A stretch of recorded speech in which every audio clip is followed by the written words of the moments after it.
會問阿黃碧雲溫和啲嘅啫嚇。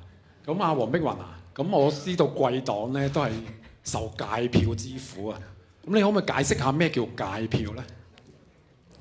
界票就係將兩個候選人參選嘅時候咧，其中有第三方出現咧，令到係啦，本身有一方咧係同一個陣營咧係因而落敗。嗱，即係一啲我諗陣營係分兩邊啦，一個叫反共嘅陣營啦，無論本土或者泛民啦，係咪？另一邊嘅建制派啦，梁美芬啊，或者係阿蔣麗芸嗰啲係同一個陣營啦，係咪？應該係咁講啦。咁你記唔記得舊年區議會選舉咧，就有阿何君堯咧就攞到個位喎？咁邊個界票害死何俊仁啊？當時係熱血公民嘅鄭松泰都有參選，而到最後亦都係因而令到何君堯勝出。咁即係話係咪熱血公民嘅票加埋你哋民主黨何俊仁嘅票，加埋本來多過何君堯，本來可以贏嘅，但係變咗輸咧？係咪咁啊？好明顯啊！因為鄭松泰咧，佢講話天下無敵，但係實際上佢攞得300幾票嘅啫，佢根本贏唔到個議席，但係佢就足以令到何俊仁輸，所以呢啲就好明顯咧，就係向民主派開刀，幫嗰個位送俾建制。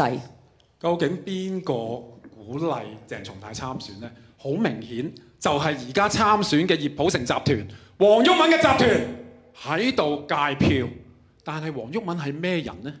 佢係界票之父，因為你可以坐低啦嚇，唔該晒。因為2011年佢可以派62區參選。你問邊位啊？我講啫，我要講少少噶嘛。佢派62區參選，跟住就界咗票，害死咗。但係我要講一樣嘢喎，各位觀眾要留意喎。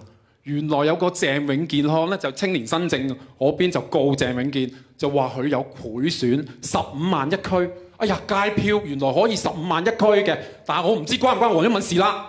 咁我問另一個問題，我問李永漢嗰個團隊嘅嚇。咁我其實李永漢咧，我留意咗佢好耐啦。呢個團隊起碼咧就李永漢咧就專攻游蕙禎嘅，因為讀咗好多書都係讀游蕙禎嘅嘢。阿符偉樂咧就會打阿毛孟靜，又會打阿譚國僑。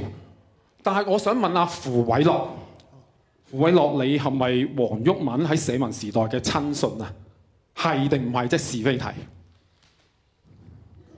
我諗我參與社運咧就冇乜。你係咪社民連嘅重要成員，幫黃毓民嘅辦公室長期工作㗎？喺社民連嘅時代，係定唔係？曾經係。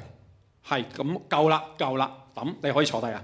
咁我咪見到啊，好得意㗎喎！呢個團隊淨係嚟到，你可以坐低啦，唔問你嘢啦。呢個團隊咧就專幫手咧，就打某一啲團隊嘅有既定 target。但係呢兩個人，譬如話阿李永漢咧，同黃毓民咧，佢講到明㗎。第一次喺商台嗰個論壇講得好清楚，佢媽咪咧曾經得到黃毓民嘅幫助，基本上係世交嚟嘅。我都唔知啦。黃毓民就係一個香港岳北群。收聲啦！香港岳北群即係點解啊？就係佢自己唔敢打游蕙禎，咪揾呢啲人去打咯。我懷疑啫。跟住啦，我問，唔係問翻黃毓民自己。係啊，你要問問題㗎。係我梗係問啦。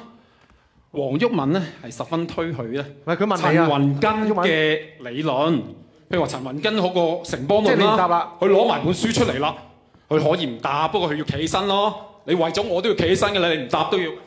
咁又尊重對方，唔尊重對手，跟住又選人水平低。你唔出得聲，即係又黃毓民陳雲根咧。都想做黃毓民。陳雲根咧嘅永續基本法咧。好，唔好意思，候選人先至可以問嘅。陳雲根嘅永續基本法，黃毓民都推許㗎。但係黃毓民咧，陳雲根喺2016年嘅4月23號講，佢哋要建國，唔需要國民太聰明。現在啲反對陳雲根嘅人都係聰明人。我想問黃毓民，你咁跟隨陳雲根，究竟你係咪蠢人啊？